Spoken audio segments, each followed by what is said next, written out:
Thanks very much for joining us tonight on the COVID-19 Rural and Remote Response webinar. I'd like to welcome everybody to the webinar, and I'd like to start by acknowledging the traditional owners of the land on which we all live and work, and pay my respects to their elders past, present and emerging, and to welcome any Aboriginal people to the webinar tonight. Just before we start, I'll just go through a couple of issues about how this is going to work. So to send through your questions, just click on the Q&A icon on the bottom of your screen. It'll open a window which will allow you to ask questions of the panelists and the hosts. So just type in your question into the pop-up box, click send. I'll get those questions and I'll direct them through to the panel. So brief introductions first. My name's Eve Merfield. I'm a rural generalist in the far south of Tasmania, Chair of the Clinical Council of ACRM. And tonight we've got with us Dr. Sascha Saharov from Broome, who's a rural generalist and palliative care specialist there. Dr. David Sainer from Launceston, who's a palliative care specialist. Dr. Michael Chapman, who's the Director of Palliative Care in Canberra, and Karen McKellar, who's a palliative care nurse in Toowoomba. So we'll just go around the panel and get each of them to give a bit of an introduction and tell you where they're at, where their experience is, and the sort of things we're going to be talking about tonight are how coronavirus has impacted on palliative care. So from a personal point of view, I think palliative care is so important in rural practice, keeping people close to their families in their dying days, weeks, months is so important. And I kind of visualize it as that scene where the patient is dying in the bed and the family are all around them holding their hands and so on. And that has obviously been hugely impacted by coronavirus. So I'm really interested to hear about what's been happening in the palliative care space and also about actual care of coronavirus patients in their dying days. So I might go around the panel and just get them to introduce themselves. So we'll start with Sascha, if that's okay. Thanks, Eve. My name's Sascha Saharov. I'm not actually a palliative care specialist. I'm halfway through my training, but I'm a rural generalist in Broome in the Kimberley, hospital-based, and I do anaesthetics, ED, all the way through to palliative care. And I've recently been made the lead for palliative care in the Kimberley, which is a very recent program that WA Country Health Services enacted to get rural generalists actually taking the lead with palliative care in regional WA.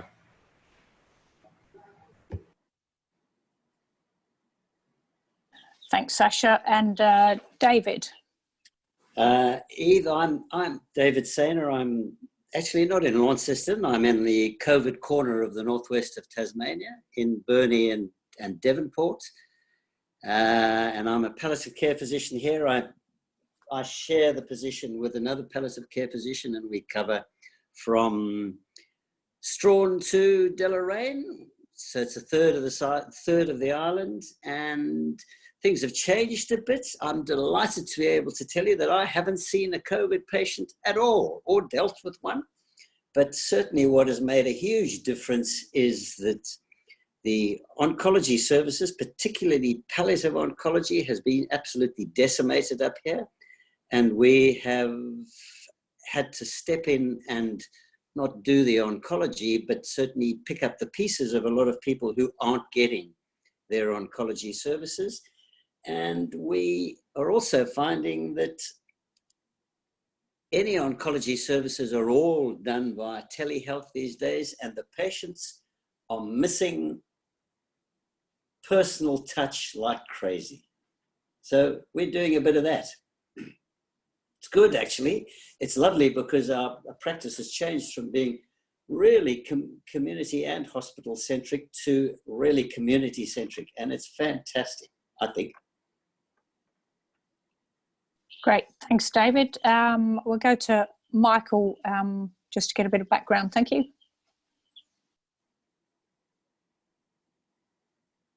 Sorry, slight mute fail there. Thanks for the invitation to be involved, and lovely to meet you all. My name's Michael Chapman. I'm a geriatrician and palliative medicine specialist by clinical trade, and I run the palliative care service at Canberra Hospital in the ACT. So I feel like a bit of a pretender contributing to this conversation tonight, because I've got a very metro and acute care focused practice in terms of my normal clinical day-to-day. But I'm involved in a lot of conversation around the ACT's response to COVID-19 in the palliative care space. And I've been lucky enough to be the chair of the Palliative Medicine Society Special Interest Group on this topic. And so hopefully, can share something that may be of value to participants tonight. So lovely to meet you all. Thanks, Michael. And Karen. Hi, thanks. I'm Karen McKellar. I'm a palliative care clinical nurse consultant in Toowoomba, so regional southeast Queensland. And I work in the inpatient setting, but also run and manage the community palliative care service for our area. Yep, so that's my background. And again, thankfully, so far, touch wood, haven't had to see or manage a COVID patient, but obviously there's been a lot of planning going into how we will do that should the need arise. Great, thanks, Karen.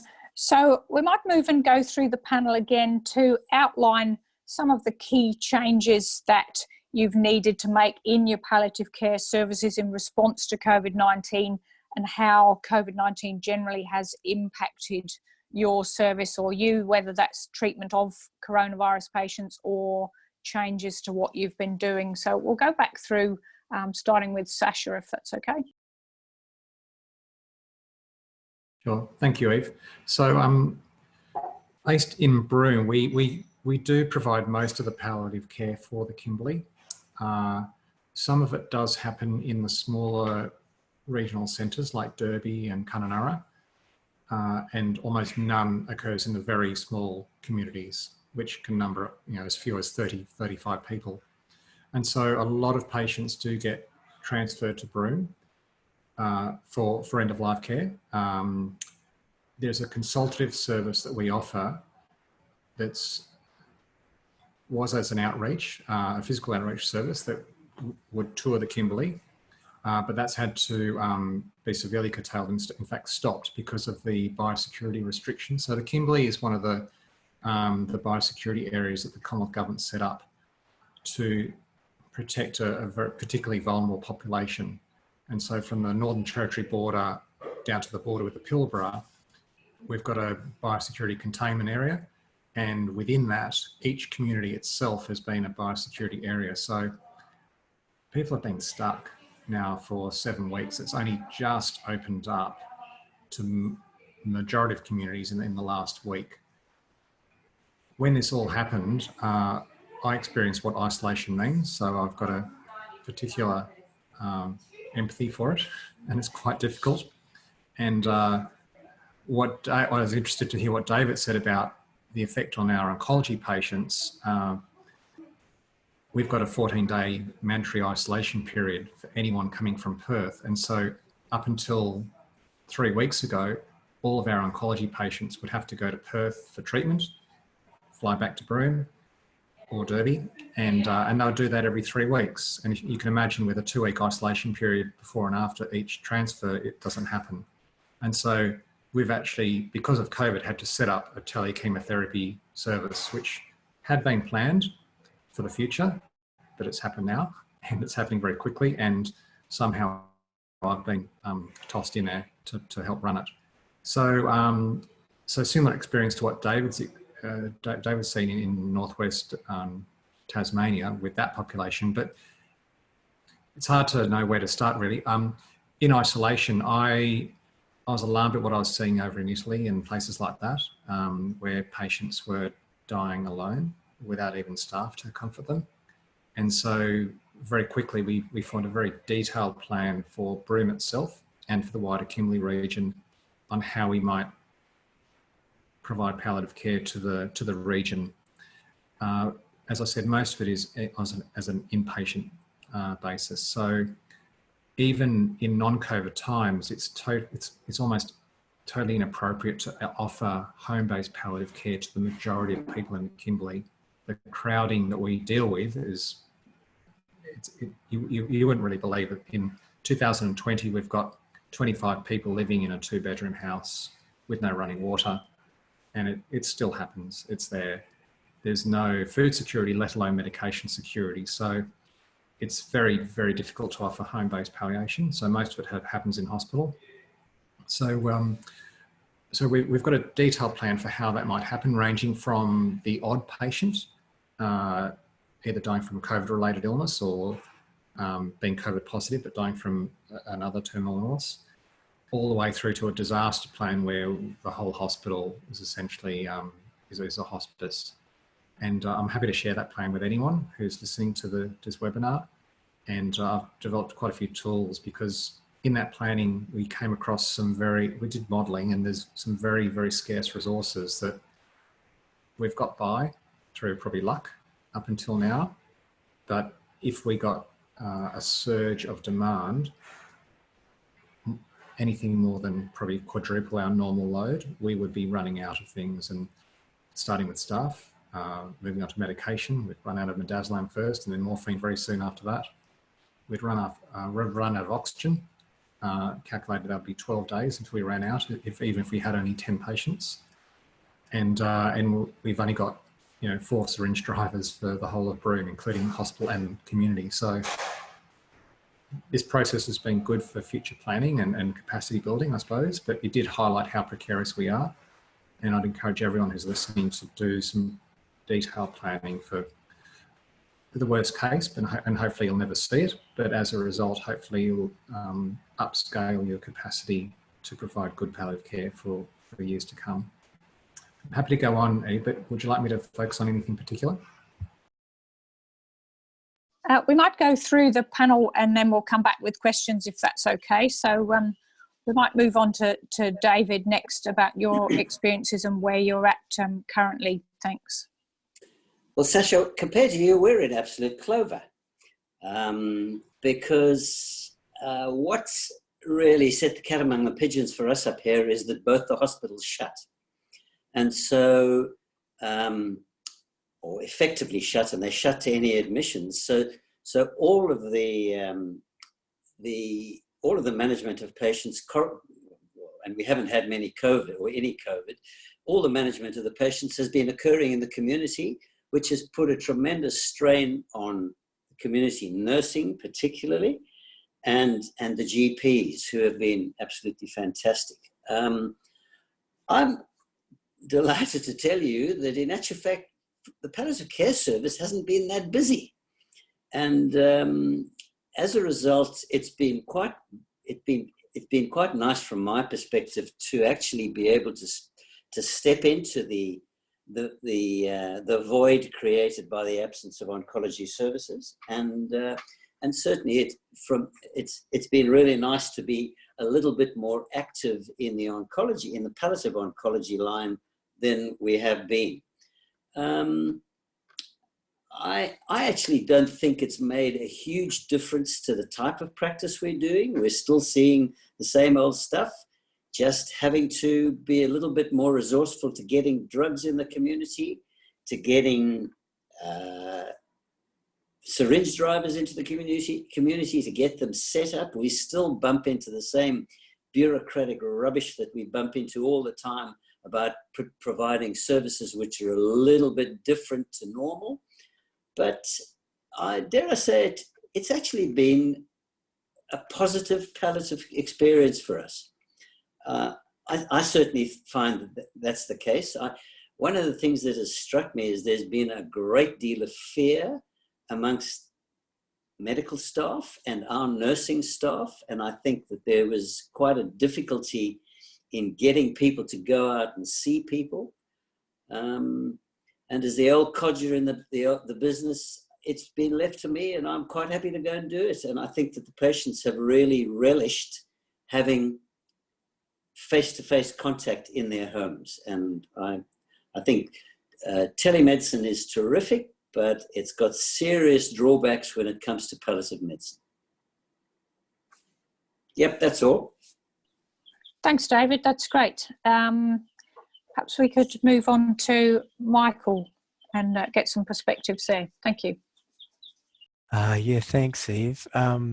So I guess some some similarities, I guess, with David and Sasha's comments. The experience in the ACT, there's been an enormous amount of worry and therefore an enormous amount of planning done around the concern about surge, the impact on the community, the impact on healthcare provision, and the need for palliative care has been very writ large as part of the kind of facets that need to be really thought through. And within that, a lot of concern about the availability of resources, and Canberra as both a sort of a small city, big town, and a territory at the same time, brings a kind of a unique kind of approach to those sorts of questions. But lots and lots of planning to try and make sure that if things headed in the wrong direction, that we were as prepared as we could be. And like Sascha was saying, a sort of a plan that was kind of proportionate and stepwise responding to the sorts of pressures and the sorts of volume of cases that we might have had. Thankfully, thus far, the sort of worst scenarios haven't happened. There's been a number of significant changes to our practice, and one, I guess, obvious one has just been in the care of people who have died from COVID-19, and there've been several in the ACT, and several of those there was a recognition that a palliative or comfort focus to their care, rather than a sort of a very intensive approach to their care, was an appropriate way of managing their kind of final days. We certainly had some insight and experience from that, and I guess there may be participants may have some questions about that, and maybe I could come to what the sort of key learnings from that were a little bit later on. Another big change for us has been, as David was talking about, this shift from to a sort of a more remote or telehealth sort of focused practice, which I think has been really interesting and challenging. Interesting in how much the community of palliative care patients, in my experience, have really wanted that, that there's been a huge fear of patients going to hospitals and really not wanting to go to the big Canberra hospital where people knew where the people with COVID were in the hospital, and so no one wanted to come here. And so there's been a huge uptake in local telehealth, if you sort of follow me, and a lot of interest in that. But as David said, lots of challenges in how you provide the kind of embodied, kind of practical, hands-on and present kind of care that we would hope palliative care epitomizes over the phone or over the video has a lot of challenges to it. I guess a couple of other sort of reflections for us is about the importance of caring for staff, and as part of the kind of the difficulties of this journey, that we're all both where we may be clinicians when we go to work, but we're all community members as well, and we're all walking through this difficult period together. And I think that our staff have both showed a tremendous amount of resilience, but also it's been an incredibly challenging time, and so a focus on making sure, given the uncertainties of how long we're going to all be managing these pressures together, the importance of really taking care of ourselves, easing back from the sense of urgency with which we all, I think, responded to the initial COVID crisis, and recognise that we're in a marathon and not a sprint, I think has probably been an important thing. And more recently, a real focus on, I can't remember who made this comment, it may have been Sascha, but talking about there's been a conversation in the ACT, but also more broadly around what are the silver linings from this scenario, and what sort of things do we really, given that the disruption created by COVID-19 has allowed us or forced us to do things differently, what of those things do we want to carry forward from here, and what should we be actually really advocating and planning around to make sure that the things that we've learned, we can continue to practice in that way in the future, whatever those might be. So yeah, few reflections from me. Great. Thanks very much, Michael. Just before we go to Karen, I'll just remind everybody about sending through questions, all the participants. So to send through your questions, just a reminder, click on the Q&A icon at the bottom of the screen. It opens the window, type your questions in, press send, and I'll get the questions from you. So send your questions through any time, and we'll move on to Karen next. Thank you. Thanks. I think I'm trying to think of what the biggest things. I think the biggest thing that hit us was the planning and the speed with which we had to plan for what might be coming. And the biggest changes for us were probably trying to turn what would be face-to-face outpatient appointments for palliative care patients into telehealth or telephone review. I think, as we all know, in palliative care, talking to somebody on the end of the phone is really not necessarily going to give you a good feel for how those patients are doing. So that has proved very difficult. We did manage to get some telehealth set up very, very quickly.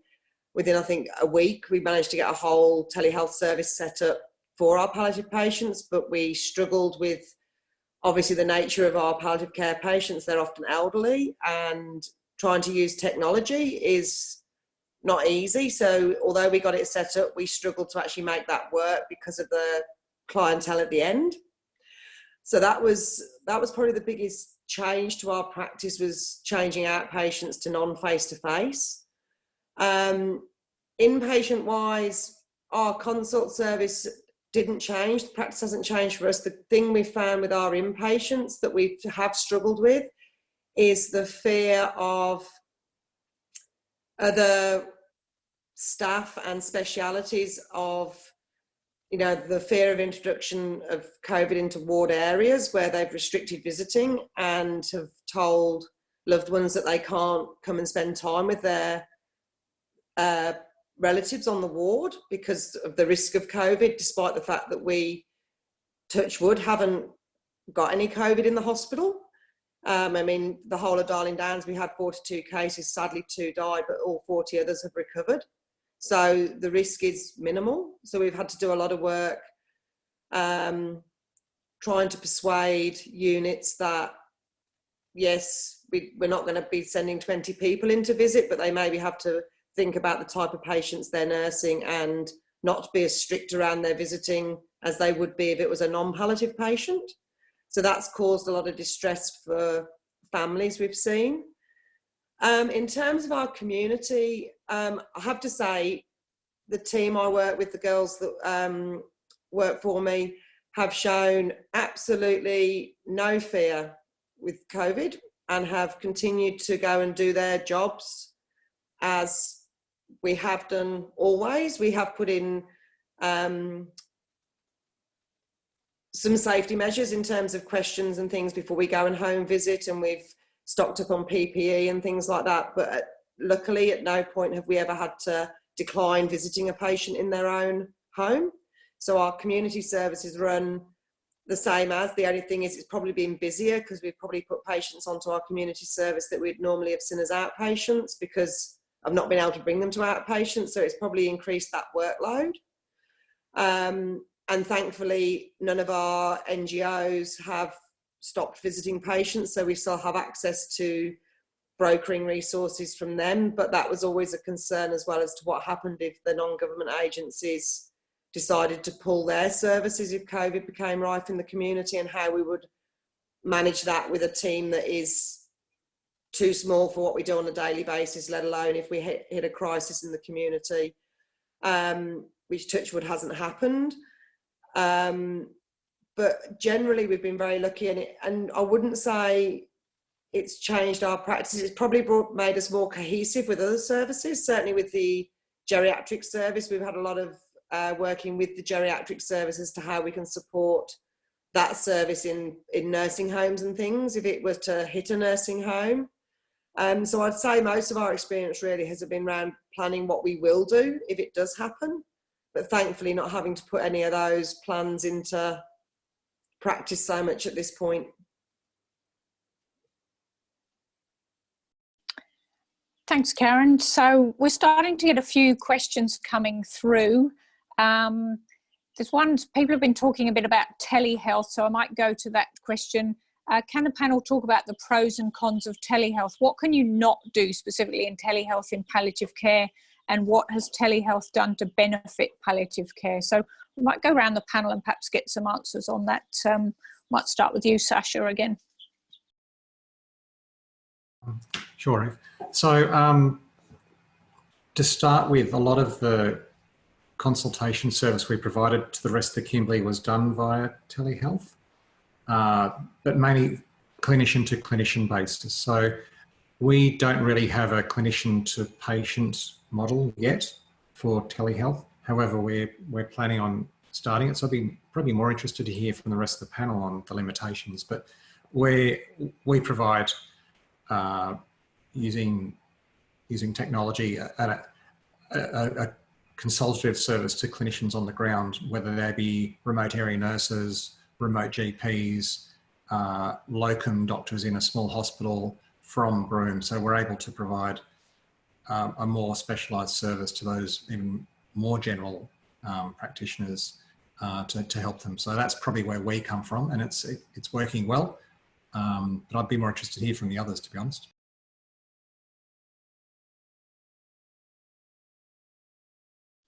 Thanks. If we can, thanks for that, Sascha. Perhaps we could go on to David, your experience with telehealth. What do you think the benefits have been, and what can you specifically not do in telehealth? I hate telehealth. I'm a Luddite and can only just do emails, and so it doesn't come easy to me. I think that the patients don't like it, apart from the fact that they can get the quack from the comfort of their lounge chair. And I don't think that the majority of palliative care patients are looking for that sort of consultation a lot of the time. And likewise, I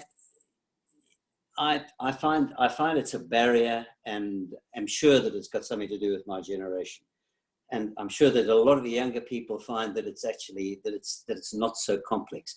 It is, I'm sure, a completely different technique to running a normal consultation. And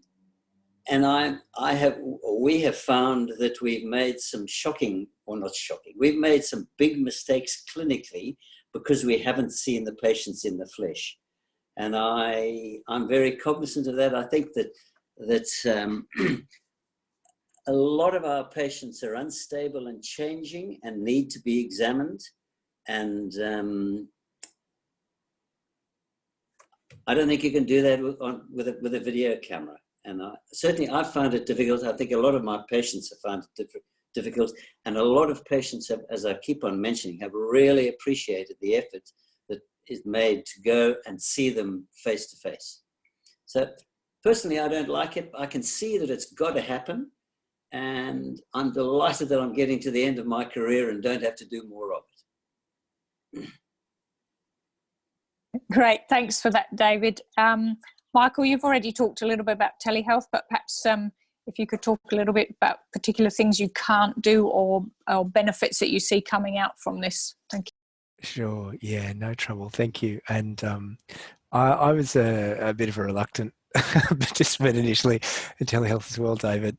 But I must admit, I found that I've been surprised by the potential benefits of it. I think the risks in telehealth are real, and I think part of the challenge is equating it with exactly the same as seeing a patient. Saying that it's the same thing as providing a face-to-face visit, which I don't think it is, but I think it has risks associated with that and values associated with that as well, in the fact, even though it is different. My hospital, our outpatient service for my hospital is a consultation outpatient service rather than telehealth being used to replace home-based kind of services. So, there might also be something about our experience that is due to the nature of the kinds of practice that we're providing, that our patients are perhaps a little bit less sick than some of the patients who need an in-reach home-based service. I guess the specific things I'd say, I think challenges of it, it relies on the patient and the family more. They accept more, they carry more of the burden of kind of making sure that things are being followed up for them and that they're giving you what you need to be able to do your job. And conversely, I think there's more risk for the clinician because, as David said, there's all sorts of things that we get skilled at as clinicians when we're with patients that we don't have available to us when we're trying to manage people over the screen or on the phone. I do think that there's something about that space, though, that can actually be really beneficial. And apart from its flexibility and potentially its almost instantaneous potential, you know, that you can really decide that you need to see someone and potentially see them very, very quickly afterwards, people do open up in a different way, I think, over the screen and over the phone. And certainly my experience and the experience of lots of colleagues I've talked to about this topic is that some patients actually volunteer that they feel more comfortable talking about challenging things when they've got just that little bit of separation from the other person they're talking to through the screen and the phone than they would be face to face. And that maybe even it just diminishes a little bit of the kind of the hierarchical kind of nature of the talking to a clinician if you're actually doing it through a device of some kind. So there might, I mean, I don't think any of us really understand that properly yet, but there might be some benefits we learn a bit more over time. And I think there are things you can't do, but I think there's surprisingly, even things that I wouldn't choose to do, I've found have gone quite well through those consultations. And for instance, I was asked to see a patient who was a new patient very recently through a telehealth consultation, and it became quite clear to me now meeting the patient and family through this medium, actually this person was within hours of dying, and I had to both make that you know, perceive that and make that call, but also then communicate that, you know, all through that guise, you know, through that medium. And there was nothing easy about that. But if they hadn't had that, they wouldn't have been able to come in to see me because the patient was too sick to be able to do that. And we don't have an outreach service that would have allowed me to come and visit her in their home. So they wouldn't have actually got that consultation and got that warning that this death was coming without that telehealth appointment. So it was hard, but, you know, it was surprising the good things that came out of that sort of pretty challenging moment. Thanks for that, Michael. Just before we go to Karen, I've had a couple of comments online which might be relevant before we go to Karen as well. One says, I think patients enjoy being able to call and speak to a doctor, but are also very happy when we will come and see them in the home because no one else will. So great comment. Also, another comment that telehealth is great for following up patients after you've seen them. Community palliative care is unique in that you see people in their home and personal environment. So Karen might have some further to say on that topic. Thanks, Karen. I think certainly in Toowoomba, so we've historically run with one consultant for the whole of the Darling Downs. So a lot of our, not necessarily community palliative care in people's own homes, but a lot of our outpatient palliative care has always historically been done by telehealth. And I think certainly knowing from our doctor's perspective, the difficulties with it are telehealth only works if you've got a clinician with the patient. And often we've found that patients are in a room without a clinician of any description.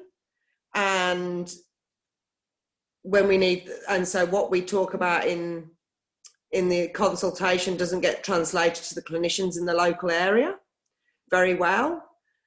Patients aren't very good at giving us a history, and we have nobody there to examine the patient if we need them examining. And it also very much depends on the clinician you've got in the room in terms of whether that's somebody that can prescribe when we've done a consult and we've made changes, or whether, as is often the case, and this is no disrespect to nurses on Nurses' Day, but sometimes it's just a case of having a nurse in the room with the patient, but they're not necessarily particularly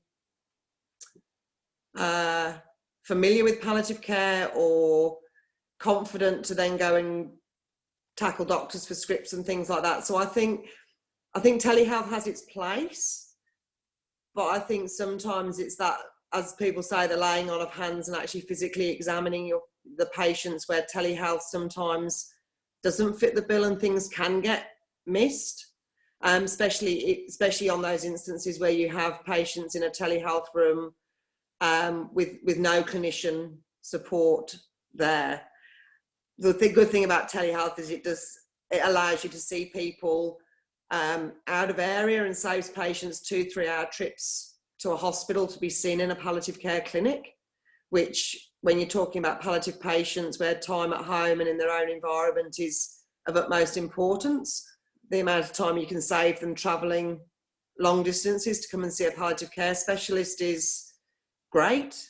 But again, I'm very much, I think seeing a patient in the flesh tells you a lot about that patient. Sometimes you just don't get that feel over telehealth. And I think patients themselves like to see people face to face. We've had a lot of patients here that we've offered telehealth to and said, no, we'd rather come in and risk coming to the hospital just to see somebody face to face rather than have a telehealth or a telephone appointment.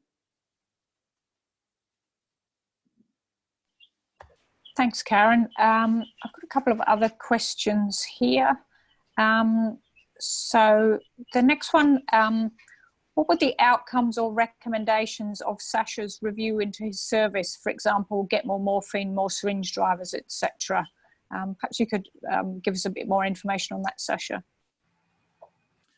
Sure. So the scarcity we found was, number one was staff, and we told the Western Australian Country Health Service, we've been telling them for years, and we didn't feel like anyone was listening until 20 of our staff went into isolation after 3 of them contracted COVID.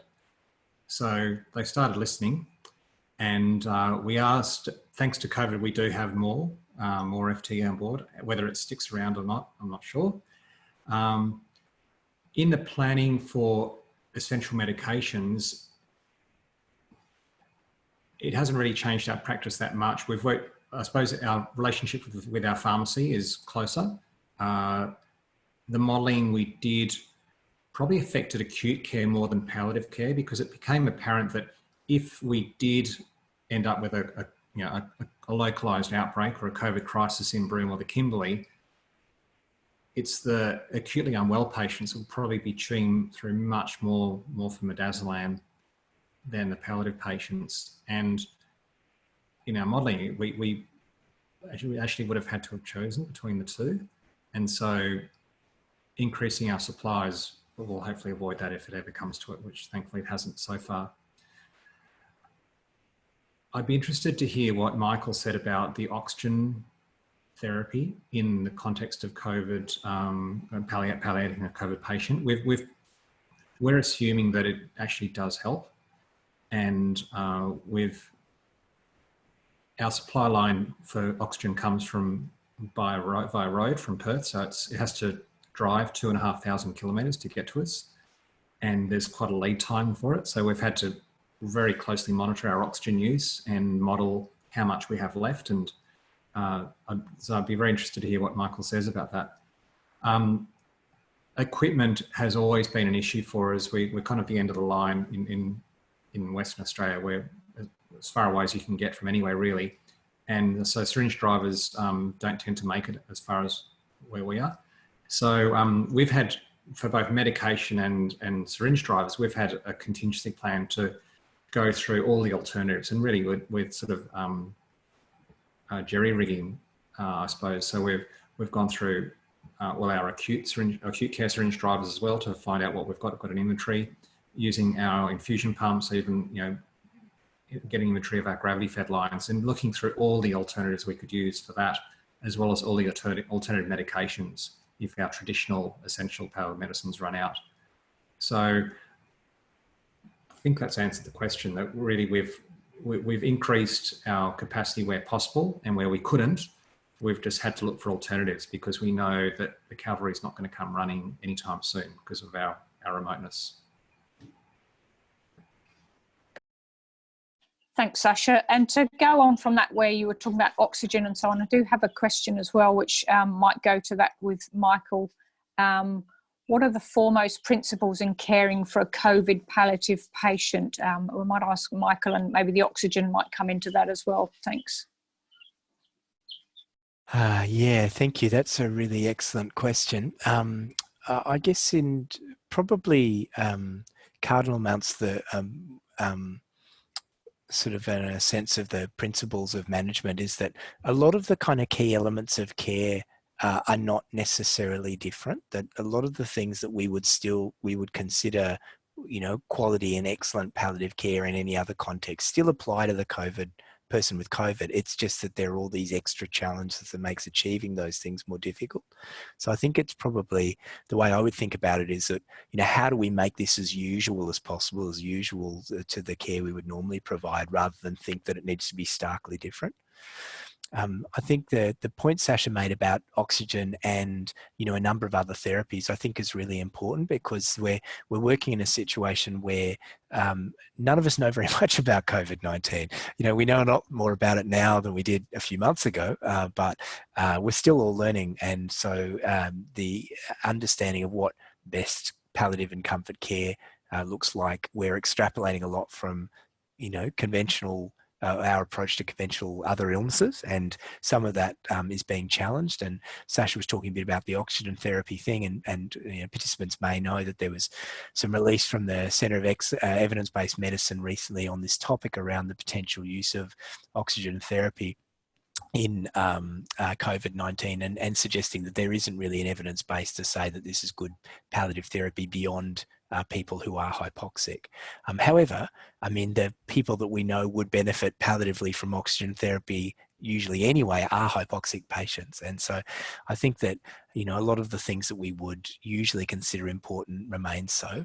Symptomatically, the things that we suspect are often true for people with COVID-19, though acknowledging that this is a heterogeneous population and that the experience in different places is different for lots of different reasons, and it may be different if it gets worse in Australia at some stage in the future. But people tend to die with a sort of a septic inflammatory surge syndrome, with often with respiratory failure and a high degree of dyspnea, potentially with other features like you know, delirium, cough, and fever as the, you know, the sort of cardinal frequent features, and physical management of all those things are important, particularly conscious of the potential difficulties in providing you know, frequent physical care and frequent medication therapy due to potential scarcity of PPE. Sascha made the comment about the availability of drugs, and you know, midazolam would be a very routine medicine to be used to manage anxiety, agitation, distress in a person with respiratory failure, in association as well with opioids for a person who might be close to dying. And again, in the setting of a surge, when there may be lots of people in ICU who might need sedation as part of their management strategy, and a lot of people outside ICU who may be dying or close to it who might need symptomatic care, thinking through alternatives is important. The Palliative Medicine Society and the Special Interest Group is trying to do some work around how you can think through the sorts of potential ways to plan, conscious that the first thing we might do may not be as available in this context. And so for anyone, participants who are interested, they may want to look on the Palliative Medicine Society website that has some guidelines that the SIG are working through, one of which speaks around topics to do with, you know, triage and a resource allocation, and another to do with sort of supply and access to therapies like medication, which may be of interest. I think I'm not sure if you're reaching for the mute button there, but I guess another thing that we haven't talked about much in terms of the palliative experience yet, but hinted about a little bit, is around the physical presence of others. And I think one of the most distressing things for many of us in providing care or the worry about providing care in COVID-19 is people being alone or dying alone. And there's been a lot of thought and preparation about how you can both advocate for the importance of people being with a person who might be close to dying or at risk of dying of COVID-19, that recognizing that there needs to be planning from a public health perspective to minimise the risk of infection, and that's incredibly important. But actually, as a humane society, compassionate access of our people who are at risk of dying to the people that are most important to them is also incredibly important, and that we need to champion both of those things at the same time, and be flexible when in fact they, sort of sit slightly awkwardly with each other. But also, again, use of technologies like, video technology and things like this sort of platform, use of screens and use of communication devices are all ways of trying to help people have access and provide their presence to people who might be close to dying, even if they can't physically be there for all sorts of reasons. Thanks, Michael. That covers a couple of the other questions that I've got, one of which is actually a comment along those lines about telehealth, allowing relatives who are distant to join in conversations, good for patients who aren't able to travel, not so good in the terminal phase, who can't physically participate. So I think that sort of talks a little bit to that one. I've got a couple of questions about sort of resourcing generally. Is palliative care in general under-resourced? General theme so far is short on doctors, community services, short on medications. Should we have more funding, resourcing, development of palliative care services across Australia? Do we need to upskill the rural generalist workforce in rural areas? And does ACRM and RDAA have a role to play here? And there's a similar one along the lines of, have services provided upskilling of other clinicians or services in case the traditional palliative care team or service falls over, for example, due to COVID illness. For example, in our location, we did a webinar for rural GPs on palliating COVID patients in the community, upskilling nursing homes. Perhaps, Michael, we could start with you and then might go to the others on that topic. So many important things to cover there, and I'll try not to talk for too long. I'm really sorry, everybody. I mean, I think maybe one of the most important thing for me there is the comment about upskilling and recognising that actually, palliative care is everybody's business. It's not just the business of palliative care specialists. And part of my assumption from the participants who are already here in this conversation today is that we all recognise that this is not something that is just a metro or just a specialist palliative care task.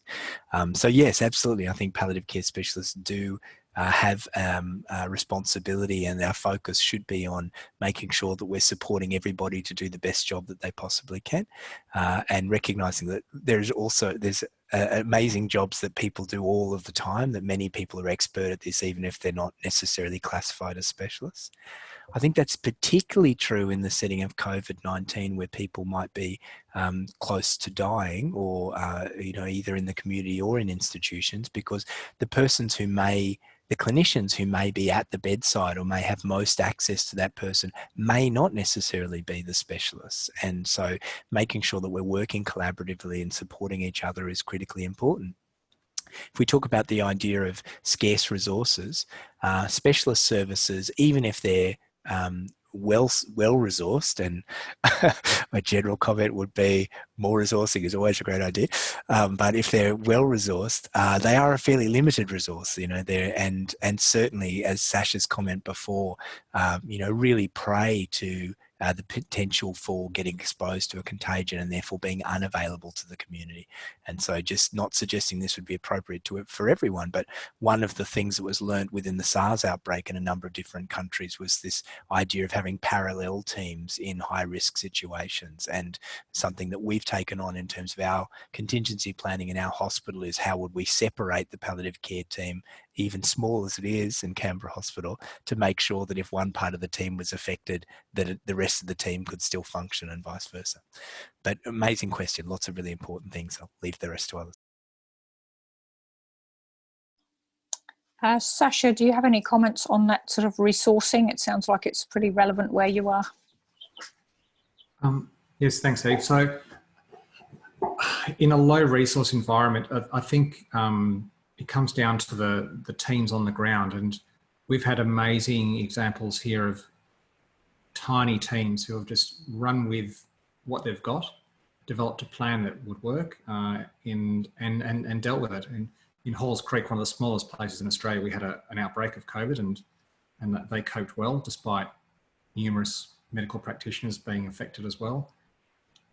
I think it's important to try and plan for those situations, but I think more important is the ability to maintain a cohesive team and for their superiors or their administrators to allow the clinicians to actually get on with the job. Like they know their workplace better than anyone. They know their patients better than anyone. They don't really need someone in a capital city telling them how to do their job. As Michael said, we've got to do the basics of good palliative care well and not get too fancy just because it's got a 5-letter acronym called COVID. I think that's my take on it, that low resource environments are used to working with few resources, and this is just yet another challenge that we'll throw at them, and most of them are going to step up for it.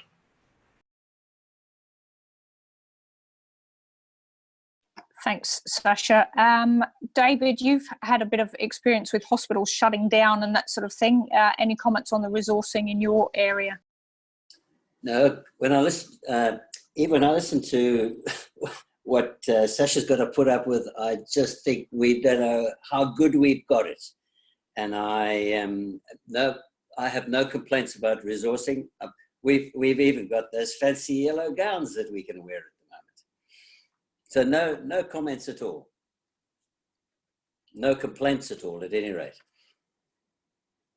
Excellent, thanks for that. So I might move on to the next question, which goes to, if there's a second wave and we're looking at secondary triage of care, how do you decide who goes to ICU and who needs to be palliated? Is there a fair and ethical system, and are there clinical prognostic indicators that we've found either in Australia or from overseas data? Michael, do you want to start with that one? Do you have any information about that? Yeah, it's a big and important topic, and I think that so a couple of different points to it. I guess the first thing is to acknowledge that we do know that there are populations more at risk of dying of COVID-19, and they, particularly people who are older and people with multiple comorbidities, particularly heart or lung issues, are more likely to die and may die even if they get the most intensive of care. I guess the real challenge is that should be acknowledged, and our community should know that. And so when we're supporting, as clinicians, when we're supporting our community to make the best decisions about the care they wish to receive, they should definitely know that.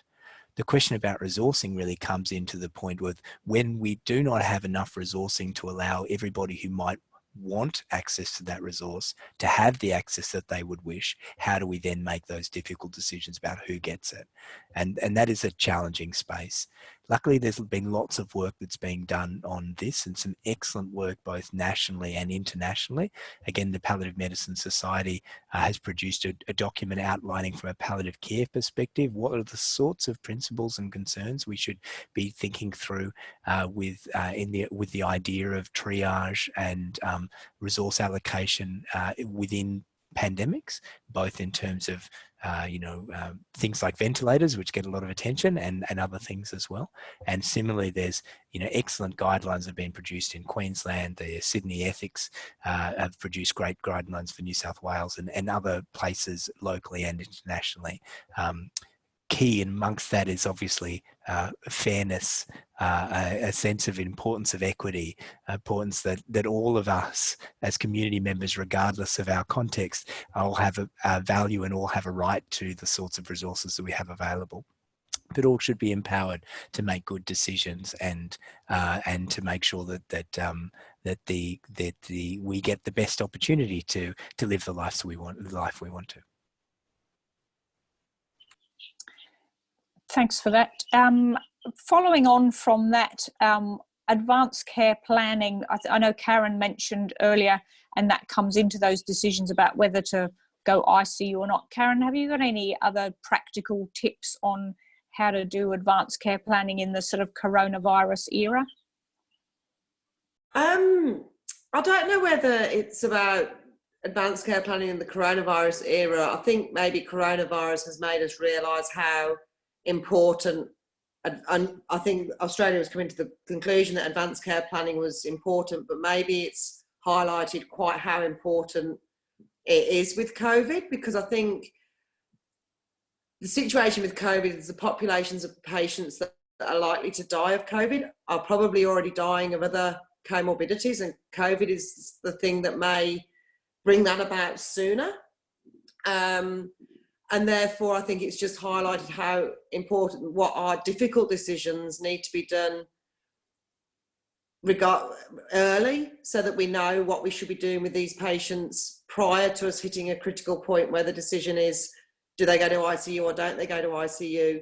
With the majority of patients, I think, that are in that at-risk group of dying of COVID, we probably should be making those decisions anyway, regardless of whether COVID is there. So I think it's just highlighted that, you know, advanced care planning, if it's done well, won't eliminate the need to make those ethical decisions, but it could reduce the number of tricky ethical decisions that need to be made if we were just more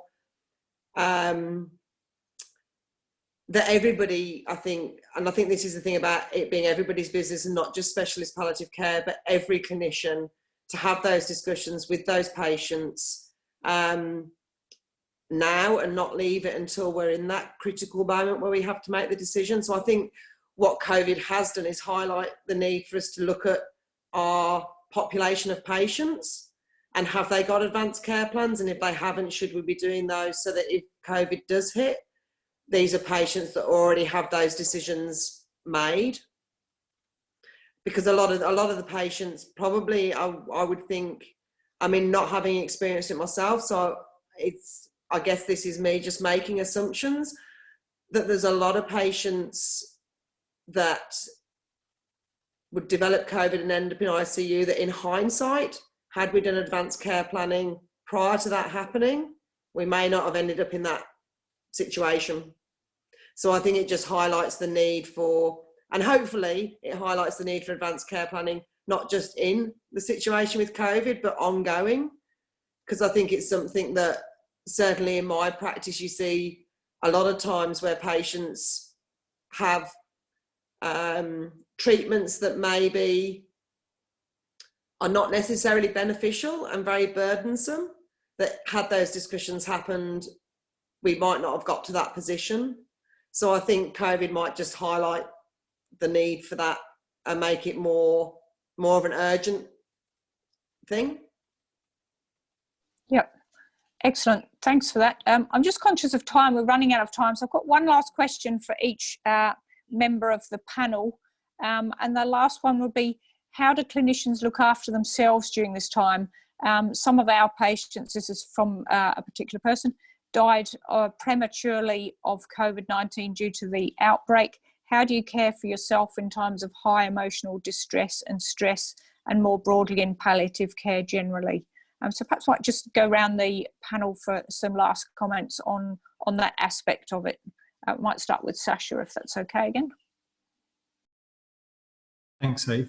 One of my colleagues in Sydney, I'll quote them because they said something which really resonated with me.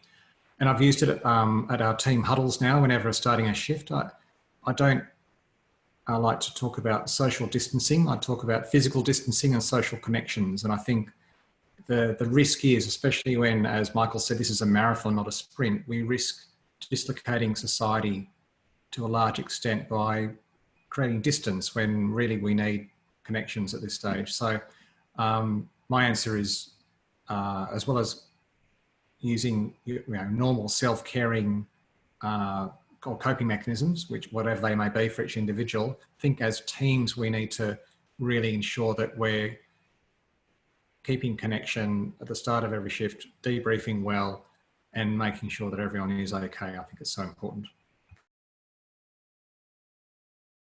Thanks very much, Sascha. David, any tips on how your team are coping with what's been happening in the Northwest and looking after each other?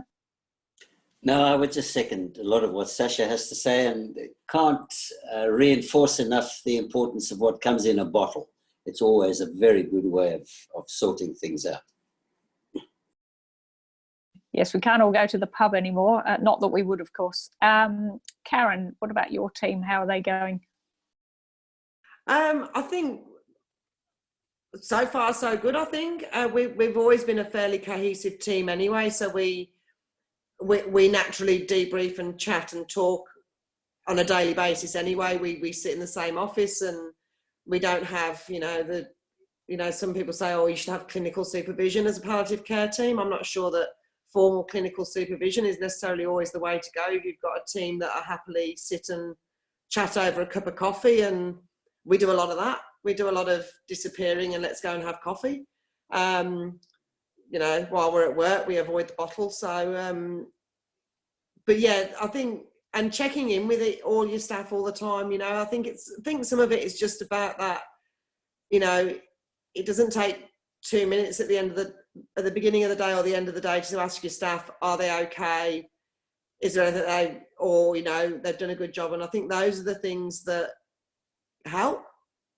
But yeah, I think we haven't done anything differently. I think it's just a natural part of, because we're such a small team, it's something that happens on a daily basis anyway. Thanks. And Michael, how are your team going and managing with this situation? Doing our best, Steve, and I would echo all the comments of the previous, the rest of the panelists about how we've approached it. But I guess the other thing, we were talking about this as a team just today, actually, and reflecting on the importance of, within the kind of the global chaos that's been created by COVID-19, the constant news spiral and the news cycle rather, and all of the challenges that we're all worried about and thinking about all of the time, there is a potential for us all to feel like we need to try and control and make sense of all of that all of the time, and actually we probably don't need to, and maybe that even makes it harder. So our team's talk today about this idea of trying to focus about, decide for ourselves what are the things we want to worry about, and then not so much worrying about all the other things that we can't control. And I think that's probably, in addition to what the other panelists have said, a useful thing for us, that there's only so much you can control, and maybe accepting, to try and do something about those things, and then maybe not so much worrying about the things beyond your remit is perhaps a sensible way forward. Great, thanks very much for that. I'd like to thank all the panel members. I think it's been an excellent webinar. I hope all the participants have managed to get a lot of information from that. I know I have. And thanks very much to all the participants who've logged on tonight.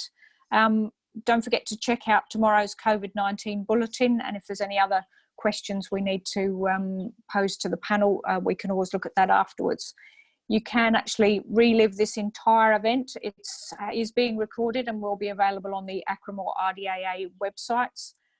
Please complete a quick evaluation for this webinar so that we can continue to deliver the sessions which are useful and targeted to what people are looking for and need.